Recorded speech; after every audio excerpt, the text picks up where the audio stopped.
Hola, bienvenidos a un nuevo episodio de Epibox. En el vídeo de hoy vamos a continuar viendo la línea de LEGO Star Wars, los sets originales que salieron en el año 99. En el vídeo anterior vimos los 5 primeros sets que se lanzaron en primavera de ese año, así que si te lo has perdido, échale un vistazo antes de continuar. Como ya comentamos, esos primeros sets que se lanzaron en abril del año 99 correspondían a naves de la trilogía clásica, y se anunciaron que se lanzarían nuevos sets basados en el episodio 1 en verano. Estos nuevos sets seguían exactamente la misma línea de diseño, adaptando el logo para representar a los personajes del episodio 1, al igual que ocurrió con los carteles publicitarios. Estos nuevos sets se anunciaron preliminarmente en el primer catálogo de LEGO, con una página completa diciendo que pronto llegarían nuevos modelos. No sería hasta la publicación del segundo catálogo en verano cuando por fin pudimos verlos. 8 nuevos sets completamente basados en el episodio 1. Y de nuevo, además de promocionarlos en el catálogo, se anunciaban con folletos dentro de otros sets. Ahora vamos a revisarlos.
Si os habéis parado a contar, os habréis dado cuenta que aunque hemos dicho que se lanzaron 8 sets, solo hemos visto 6.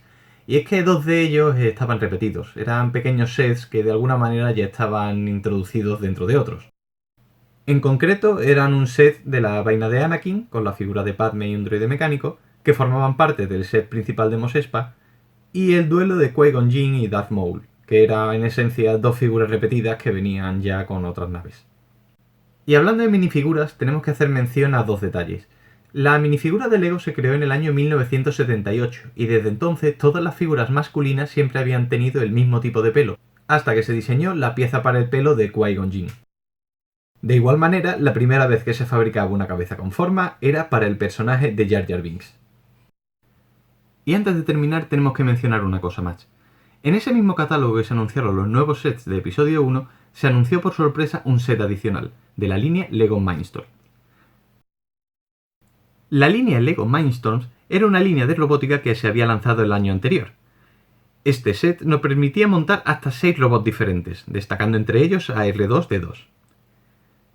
Pese a que estaba notablemente más limitado que el set principal de la serie de Mindstorms, permitía una gran personalización y gracias a un CD interactivo se podían desbloquear instrucciones para construir robots con funciones de lo más diversas.